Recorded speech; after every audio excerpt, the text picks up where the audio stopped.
This webinar is being hosted by the student affiliates of Division 17. So I will be one of the facilitators today. My name is Rowan. I'm the programming chair, and I am on the SAS executive board. My name is Scott. I'm also on the SAS executive board, and I'm a co-chair of the multicultural pillar, and I'll be facilitating the Q&A discussion. And just to let our viewers know, so this webinar will be recorded and then it'll be posted on the Division 17 website. So it'll be accessible even after the webinar ends. And we'll try to save about 15 minutes towards the end of the webinar for any question and answer. So if anybody from the audience has any questions, please post your questions in the little section titled Q&A rather than posting them in the chat discussion. And then Scott will be passing those questions along to our speakers. So go ahead and get our speakers introduced and then give them the floor. So our first speaker is Dr. Mahmoud. She is a counseling psychologist who received her doctoral degree from the University of Iowa. She is currently a licensed psychologist in New York State and also engages in teaching and research. Her clinical and research interests have focused primarily on the American Muslim population. She is also active in creating and providing psychoeducational programming and consultation to the local Muslim community as needed. And our other speaker is Zehra M. Kaya, who is a PhD candidate in counseling psychology at University of Buffalo. She currently works at Roswell Park Cancer Institute as an advanced practicum student clinician. Her clinical and research interests include diversity/multicultural issues, eating, body image concerns, death and dying, and discrimination experiences of marginalized groups. She is currently working on her dissertation, which is about discrimination and experiences of Muslim Americans in the Trump era. So go ahead and take it away, Dr. Mahmoud and Zehra. Thank you for the lovely introductions. Hello and assalamu alaikum, everybody. My name is Amina. In addition to the professional introduction provided by our moderators, just wanted to be a little bit more personal in the context of our webinar, because our experiences do color the lens through which we see the world. So I'm ethnically South Asian American from Pakistan, an immigrant. My parents immigrated here when I was 17 years old. So this is the longest that I've lived in any one country since we grew up traveling globally across the world. Hello, everyone. My name is Zehra, and I am an international student at University of Buffalo. So I am originally from Istanbul, Turkey.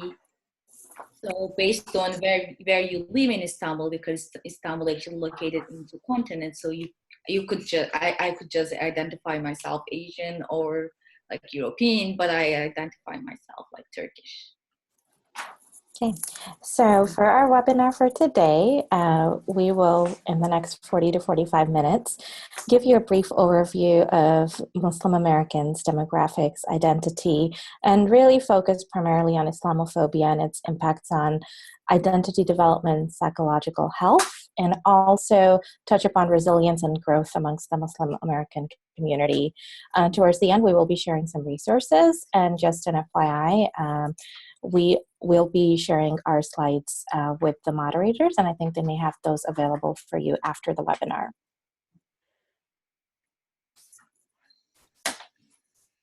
So who are Muslim Americans? Muslims in America is very actually diverse group.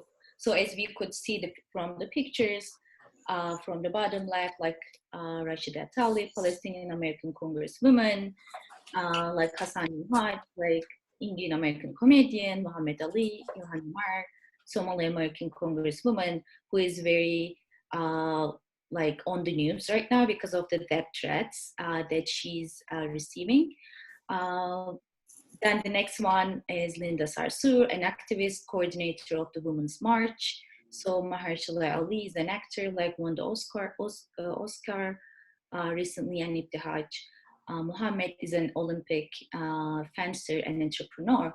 So this actually like gives us an overview about who they are. So we cannot actually find like one single thing in their identities. So according to Pew Research Center, there are about like 3.5 million Muslims in all ages living in the United States. And they make up about like 1% of the US population. And estimates also suggest that by the 2040, Muslims will be the nation's second largest religious group after Christians.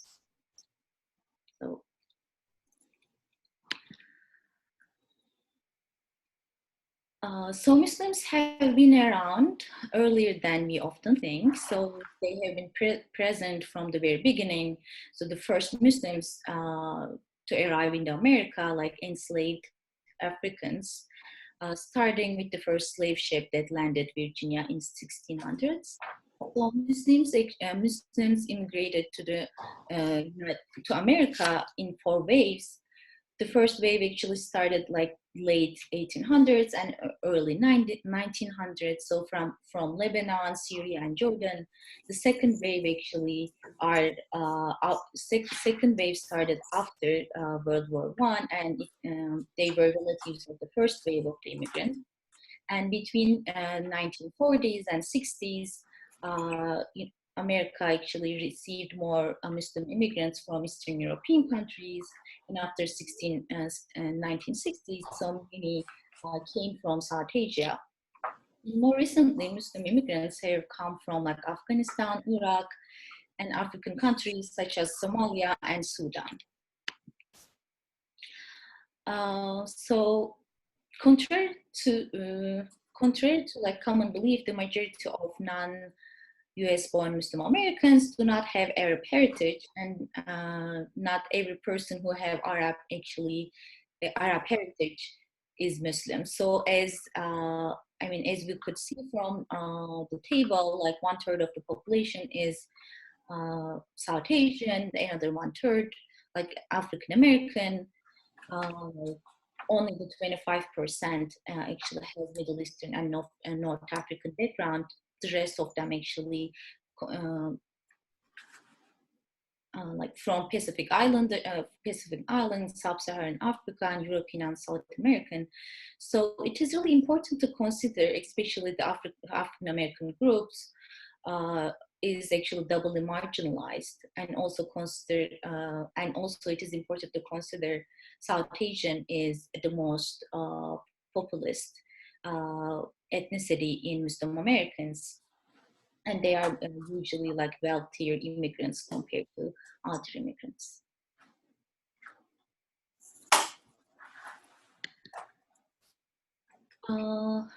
As I mentioned earlier, so Muslim Americans in the United States are very diverse. So they come from actually at least 75 countries all around the world, and they are relatively a younger group. So median age for Muslims in the United States is like 24, according to a poll in 2015, and they are actually 7 years younger than general population. So, as I mentioned earlier, Islam also, and world's fastest growing religious group, and Muslims are world's fastest growing religious groups, not only in the US, also in the world. So oftentimes American Muslims are othered, especially in North America and the Western world.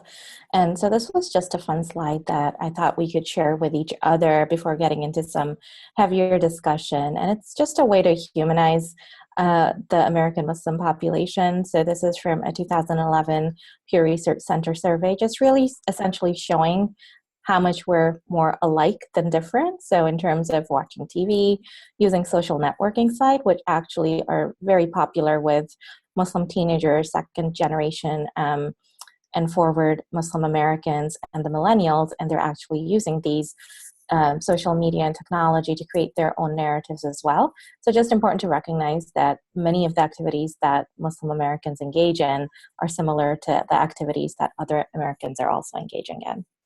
Mm-hmm. And Muslim Americans also are very similar with the general US population in terms of pride.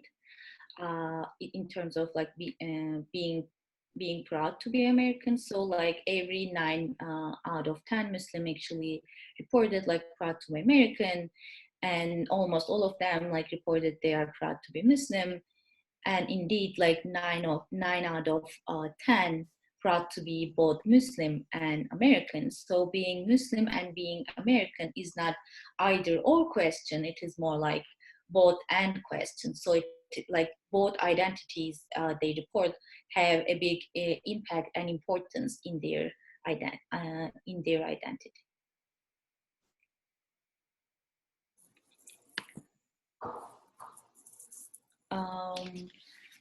So what is Islamophobia is one of the topic in the title that we will discuss. And Islamophobia is a religious discrimination toward Islam and Muslims, and it is actually defined as a close-minded prejudice or bias, hatred against Islam and Muslims. So Islamophobic acts are directed at Islam and Muslim in general. But anti-Muslim discrimination is directed at like specific individual, institution, or a group of individuals. And Islamophobe is the person who have Islamophobic acts or Islamophobic beliefs.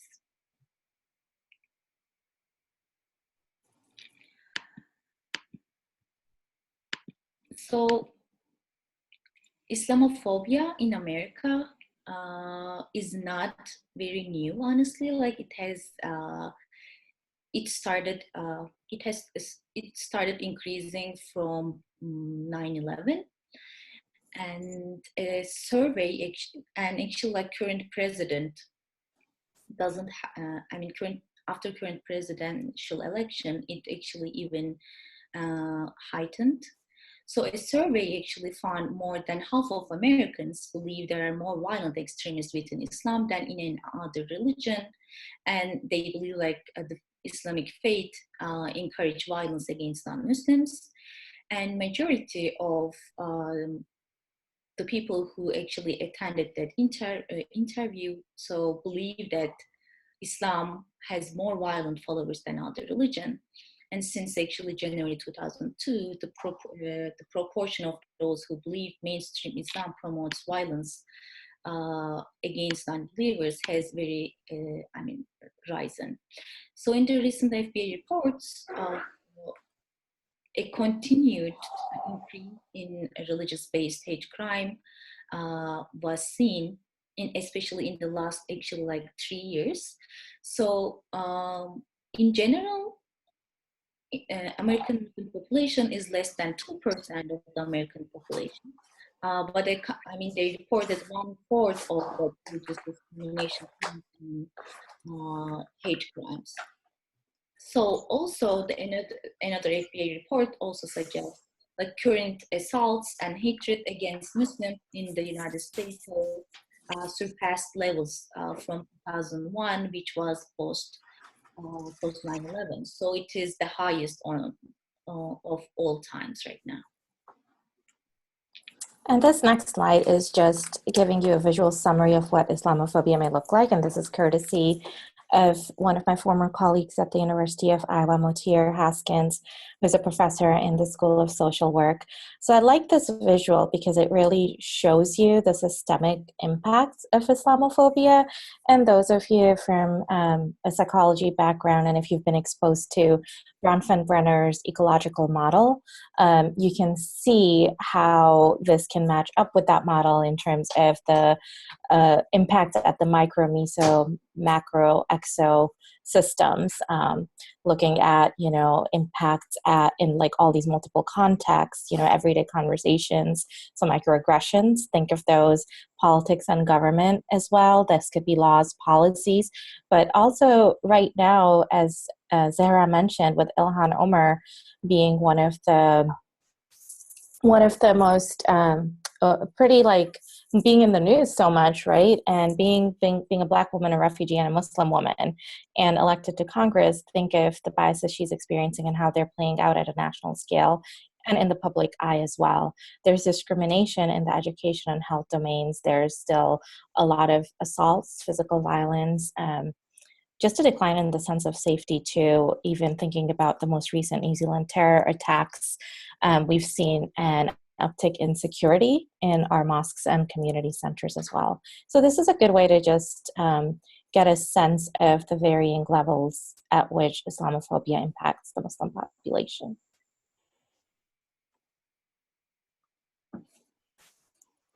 This is just to give you another example. So this is from CARE, the Council of American Islamic Relations, that gathers quite a bit of data and also assists people who are reporting hate crimes and discrimination. So this just gives you an idea. This is from 2016 is when I retrieved this slide. I don't think they have had a large-scale survey done. I could be wrong. But if you go to their website, you can see more recent data as well. So again, going back to the previous slide of the systems approach, this is showing you all the different reports that are coming into CARE in terms of Islamophobia.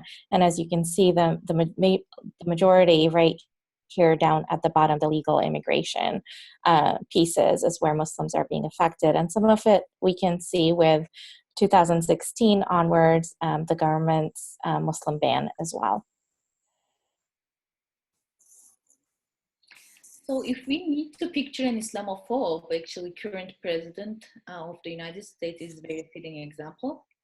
So like here in this slide, we could see some of like his promises or presidential campaign slogans, and like he promised people like Muslims are not coming to the United States if I am the president. And also the Muslim ban, and we all know about the Muslim ban, like 7 majority Muslim countries are banned to like receive visa, and they are still like impacted.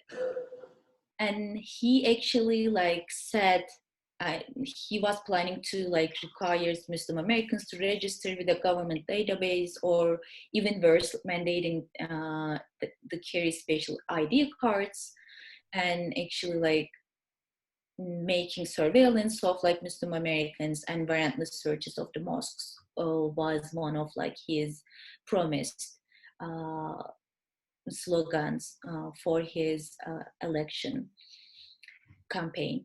So and also like he was very open to shutting down American mosque and saying like absolutely no choice if some bad things happen in the mosque. So like those actually like are really summarizing that he is an Islamophobic president, unfortunately.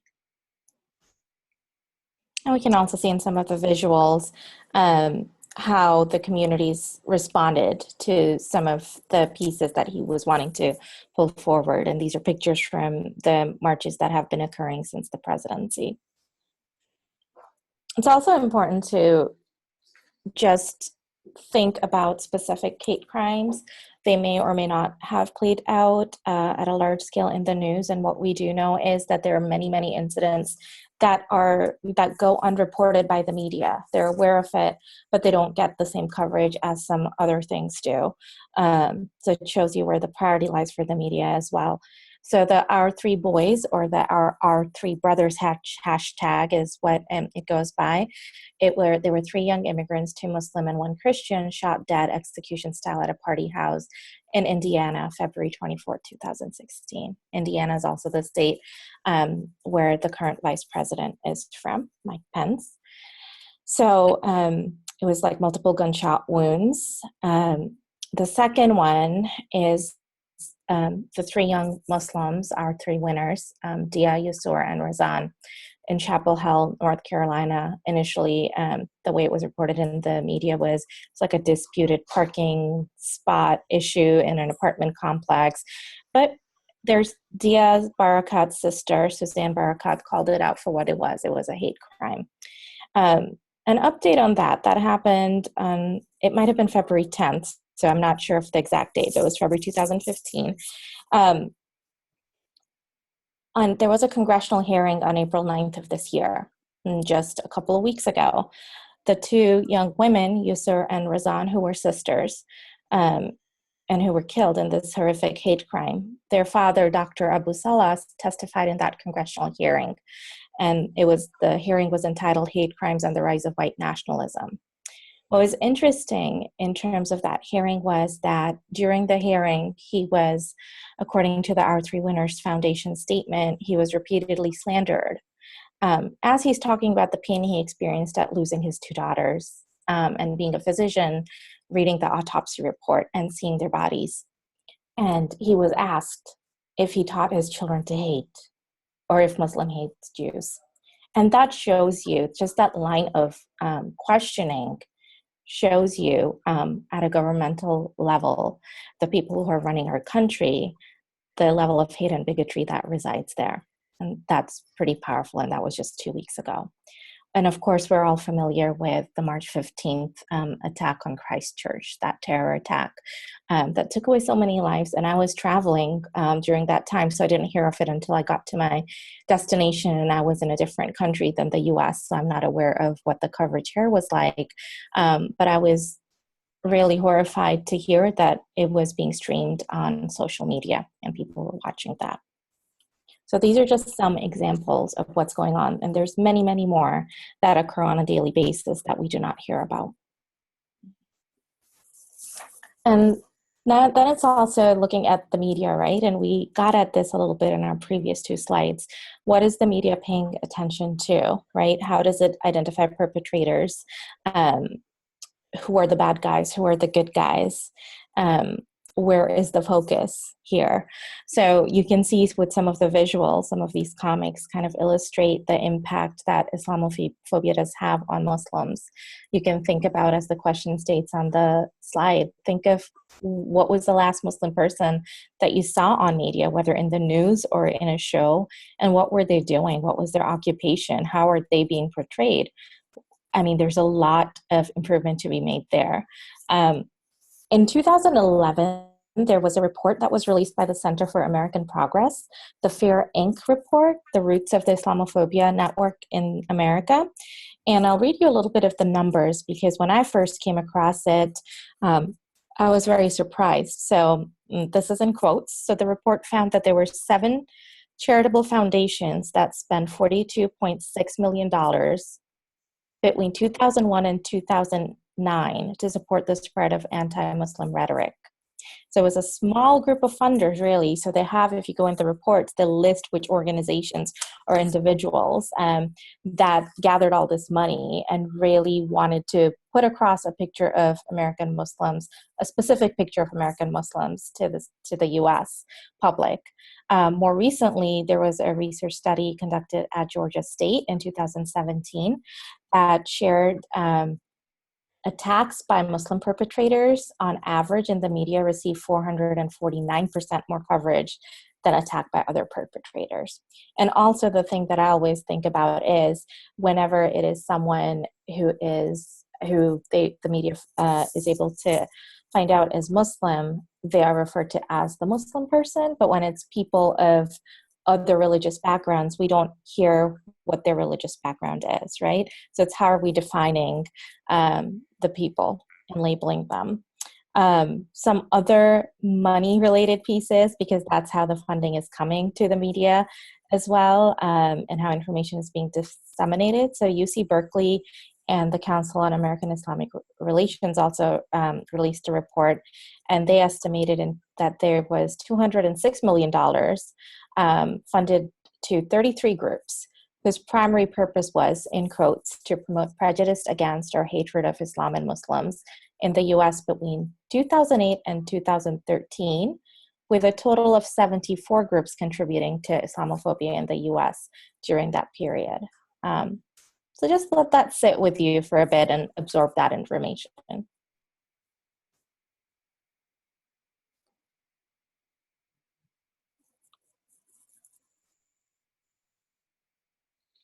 So as Dr. Mahmoud mentioned, actually America's media is very biased towards Muslims. Not only America's media, also legal system is still biased towards the perpetrators who perceived as Muslim.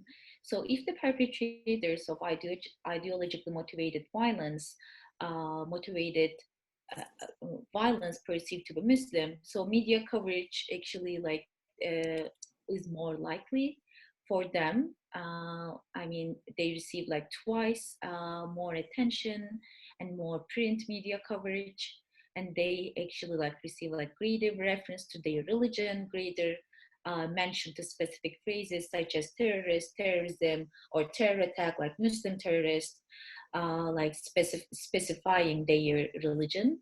And in the legal system, the perpetrators actually like received like 4 times of average prison sentence compared to other perpetrators like from other faith groups.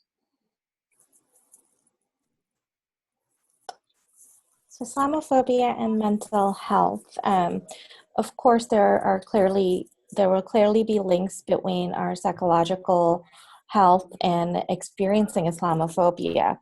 So what we're seeing in the Muslim community is just an increase in paranoia and distrust. They're becoming more closed, less trustful of outsiders, increase in anxiety and depression in individuals, increase in PTSD, concerns that we're seeing with young Muslims in terms of their identity development, increase in experience of being bullied as well, burnout, and also closet Muslims, people hiding their faith as well for their own safety and protection.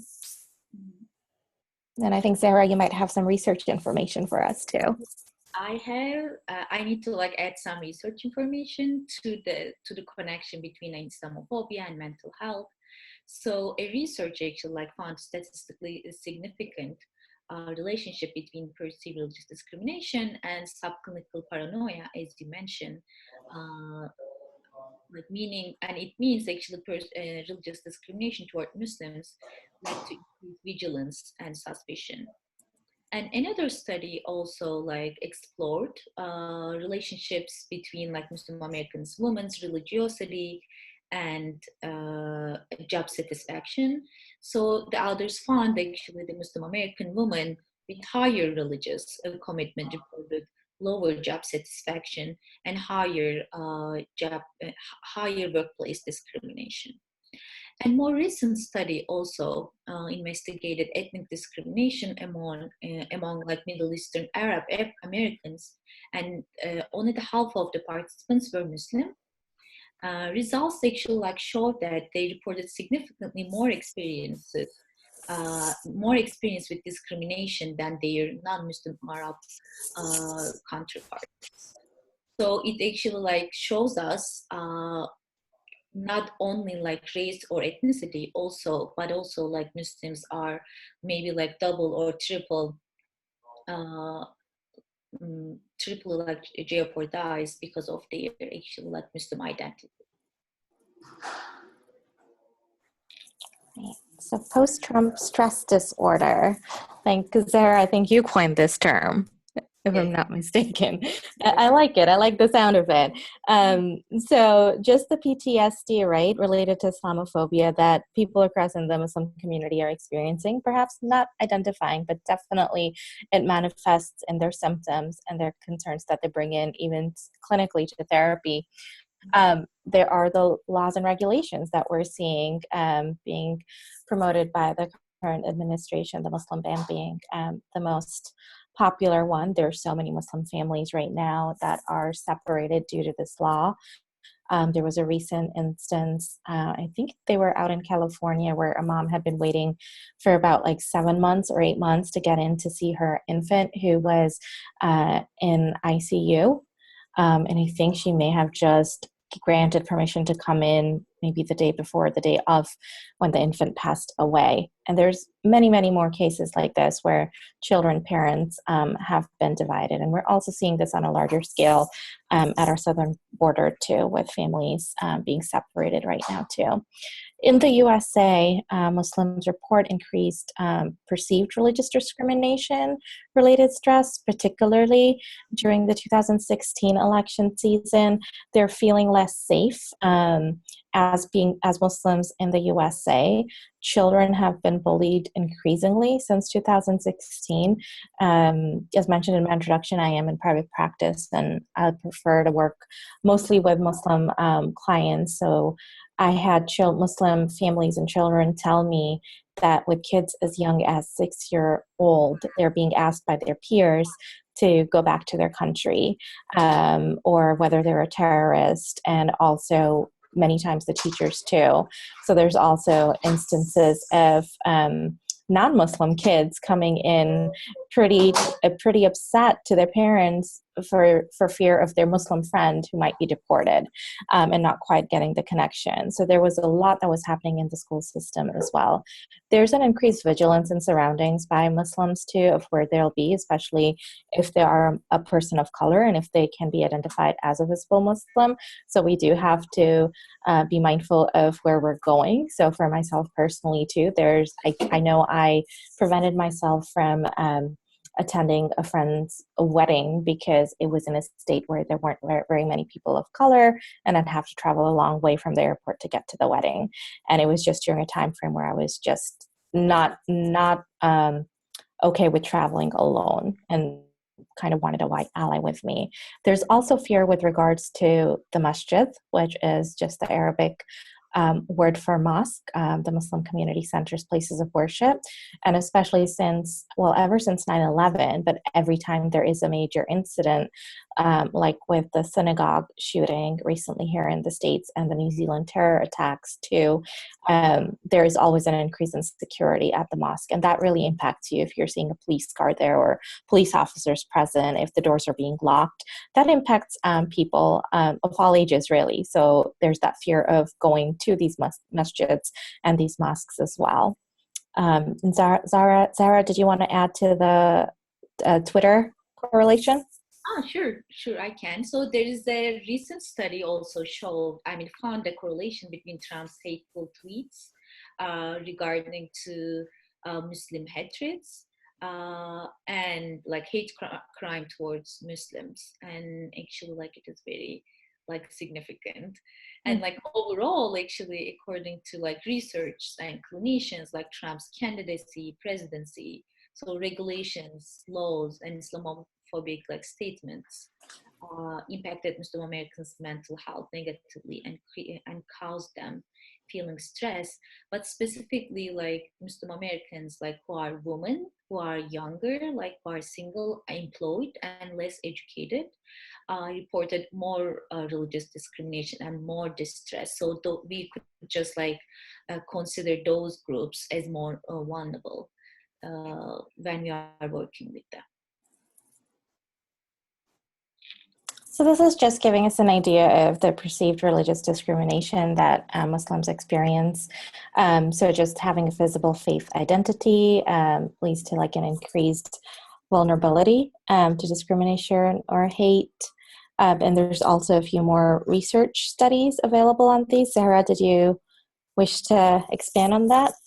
Sure.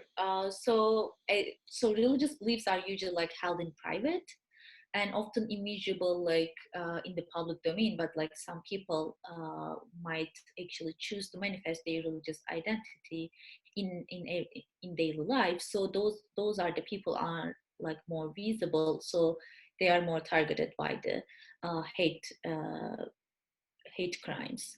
So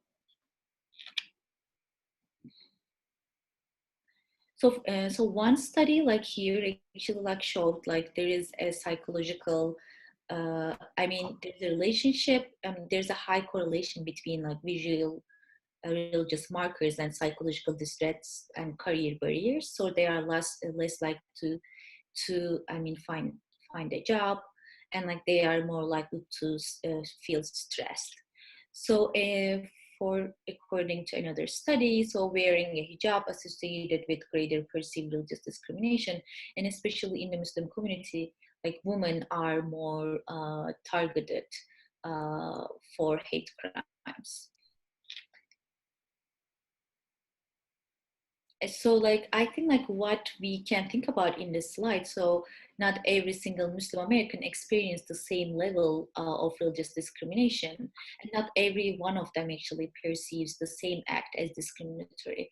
So it is important to remember, like, those are also like very personal experiences based on like how much they are actually carrying in their identity in daily life.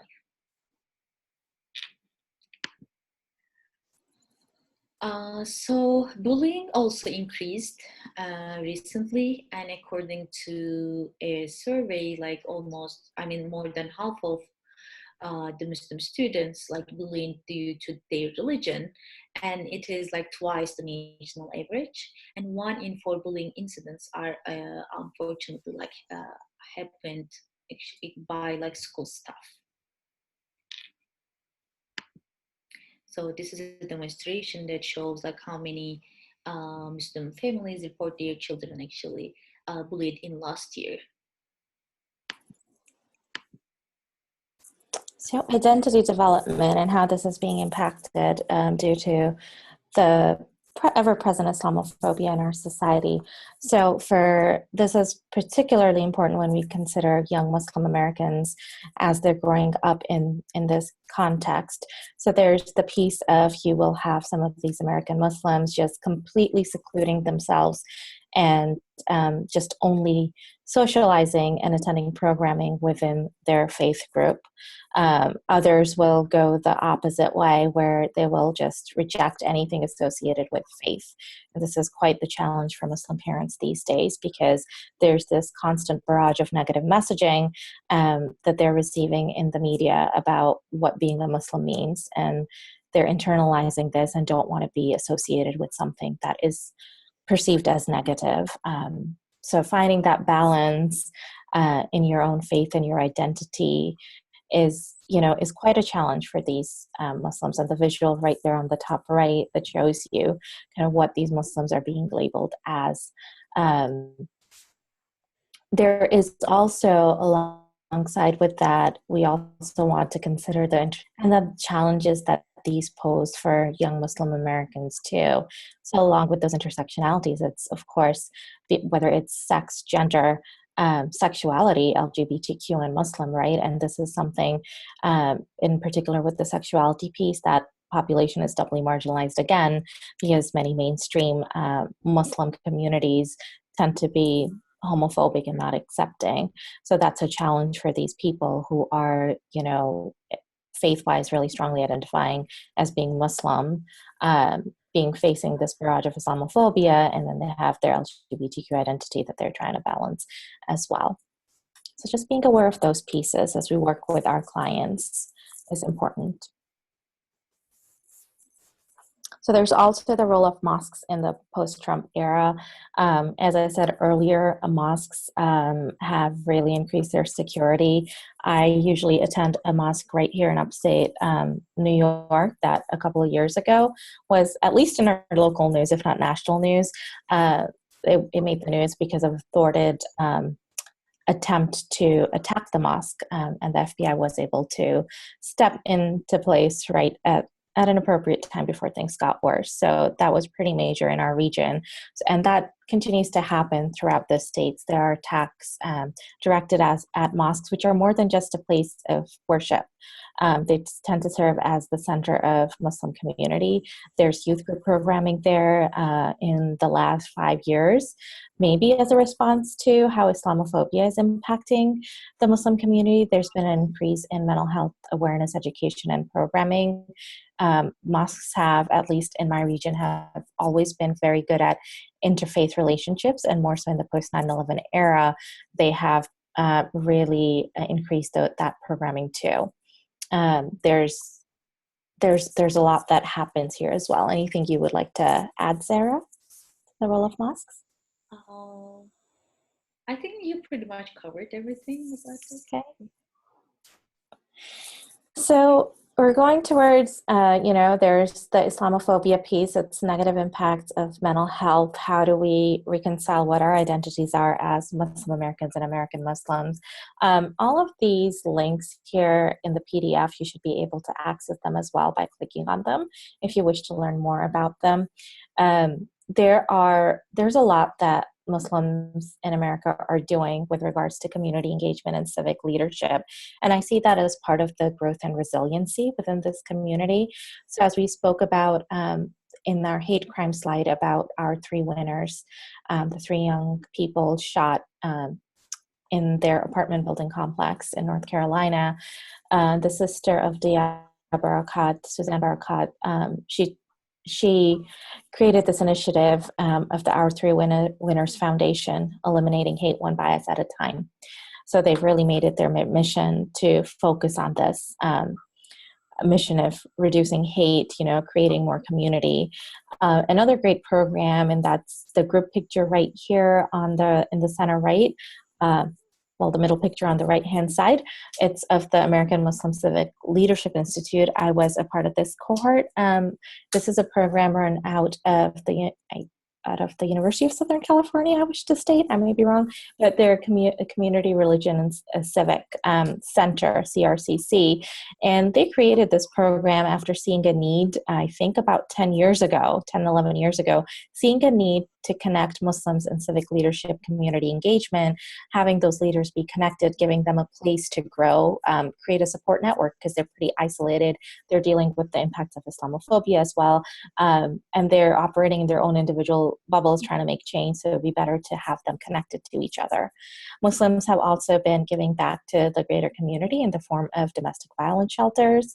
Muslimatul Nisa down at the bottom here, established in 1987 by an African-American Muslim woman, I think in the Maryland, DC, Virginia area. And there are numerous free medical clinics across the USA. There's one profiled right here if you click on it. When I was on internship in Tampa, Florida, one of my sites was the free medical clinic that was run at the Islamic Center of Tampa Bay. Ibu Patel's pictured right up here at the top. He started the Interfaith Youth Corps, which is primary purpose. He gets the college-age youth, I think, I'm not sure if it goes back down to high school, connected with projects with each other and just increase in interfaith education and awareness as well, and working together. So those are all ways to build our resilience. Additionally, we also have places where American Muslims are creating their identity and speaking up for themselves. They're taking back their narrative. This is being done via social media on whether it's Instagram influencers, whether it's blogs, websites. There's a few websites listed up here that you can take a look at. There's also like a mental health for Muslims blog site that a Muslim psychologist who's out in Arizona or California, I believe she practices in both states, she started up. Muslims have also, over the past few years, taken on increasingly hashtag activism. So there's a few of these hashtags up here that American Muslims started. The Muslim apologies one is a sarcastic one, and that's really speaks to the fact of whenever something happens and it's an act of terrorism by the media and the perpetrator's allegedly Muslim, myself or Zahra as a Muslim person, we have to explain what's going on and apologize for it. And we don't see that happening with other faith groups necessarily, or other people in other racial groups, ethnic groups as well. Seeking psychological help. So how can we help the American Muslim community? What is their stance towards getting help when they are in distress? So what we do know, and some of this information is from my dissertation as well, that they are more open towards psychological health care, especially if they're American born or have primarily been raised in America. In my clinical practice now and in the community I reside in, what I'm seeing is that even if they are more recent immigrants, they have an added awareness to mental health, psychological health, and the role that plays in their overall health. Many Muslims tend to approach healing in a collectivistic manner too, since collectivism is a big value within the Muslim faith as well, beyond just the culture. So they are open to and sometimes welcome including family members, elders into treatment or seeking out help and advice from the elders or religious counselors, whether it's chaplains, whether it is the imam, and also tend to be sometimes based on their cultural background, open to alternative approaches to healing. And the definitions of what help would look like and how it would play out definitely intersects with the Muslim person's cultural background. So, what are the common factors preventing Muslim Americans to seek psychological help? Then we could actually maybe consider while we are working with a Muslim American client. So they are more likely conflating the faith and psychological well-being. And as Dr. Mahmoud actually said it earlier, so they could actually seek more religious, psychological help from religious leaders. So they might have some distorted belief, like if you have a strong faith, you should not be depressed, you should not be grieving that much, you should being a good Muslim actually require not to be depressed.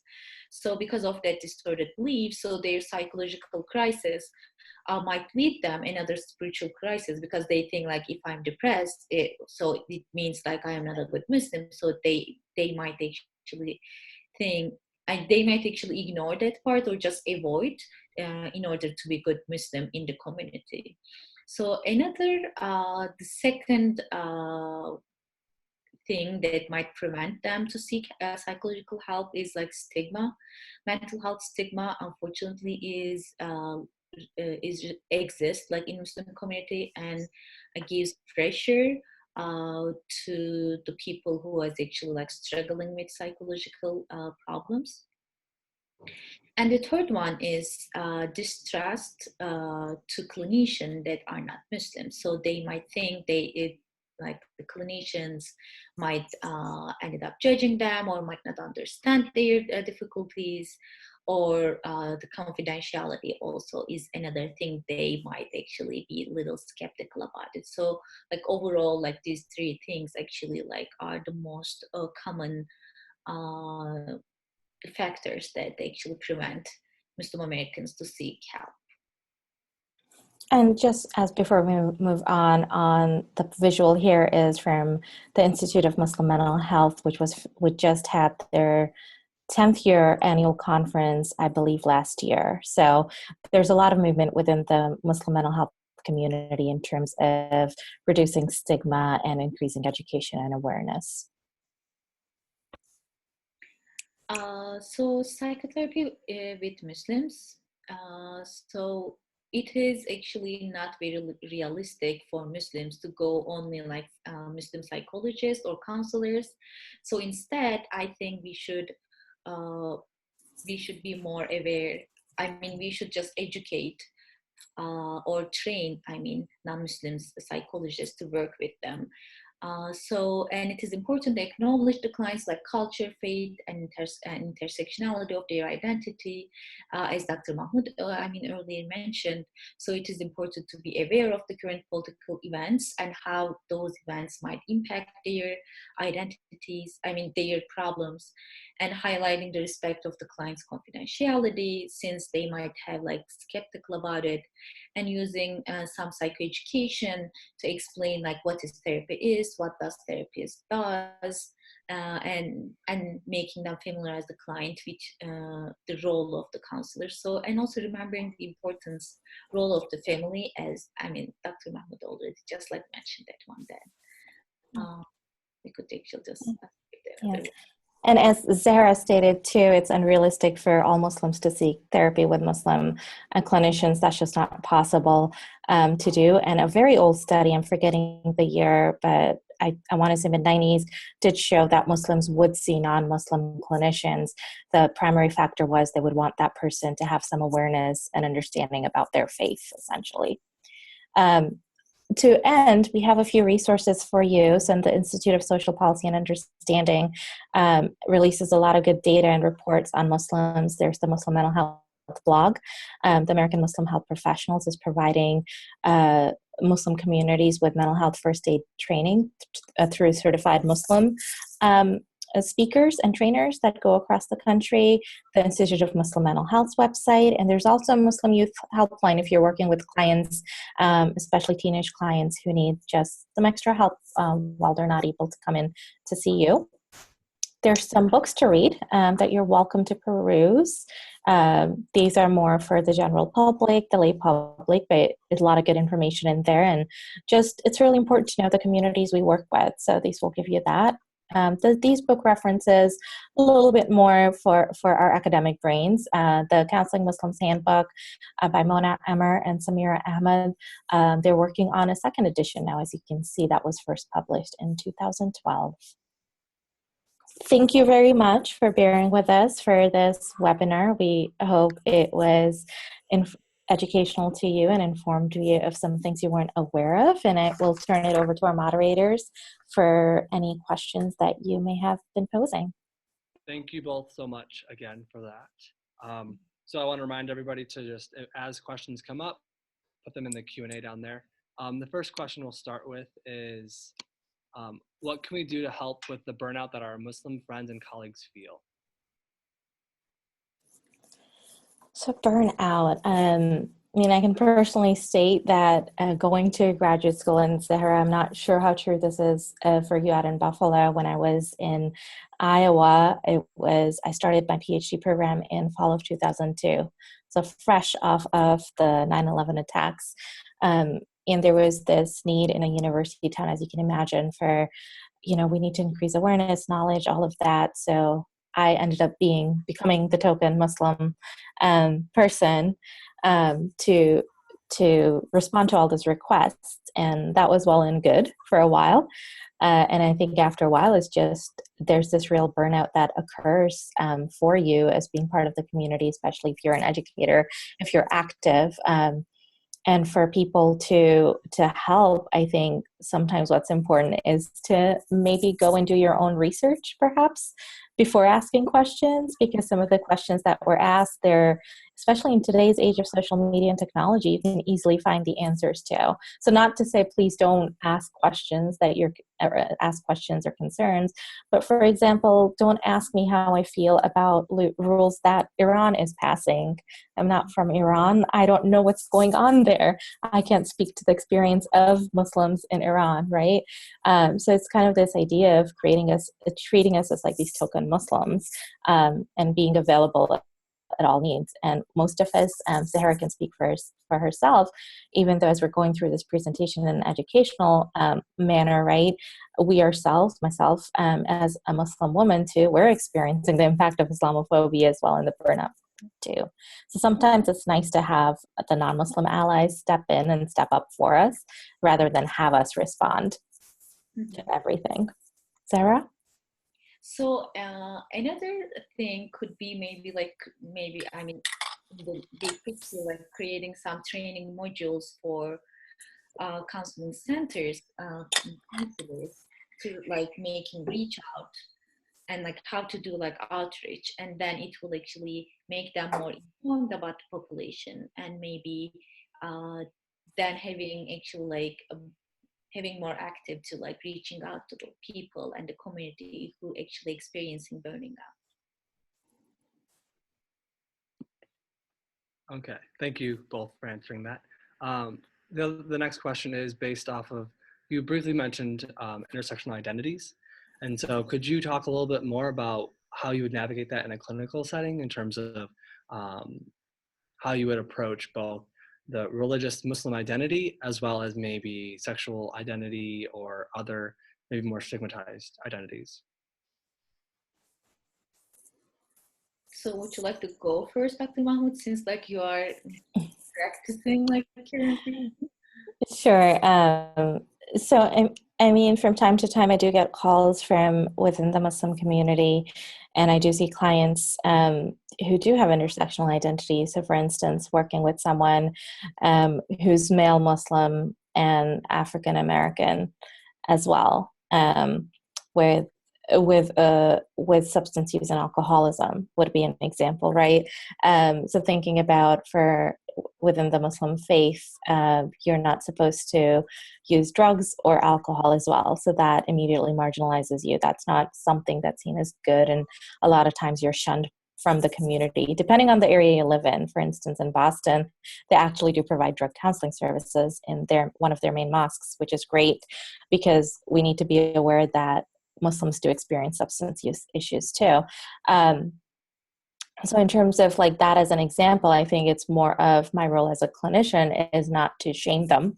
It's more about helping them towards creating a cohesive identity that works for them, and really incorporating, for me, being Muslim, I think is an advantage because I can reach out to different religious texts and sayings that can help support them in their development too.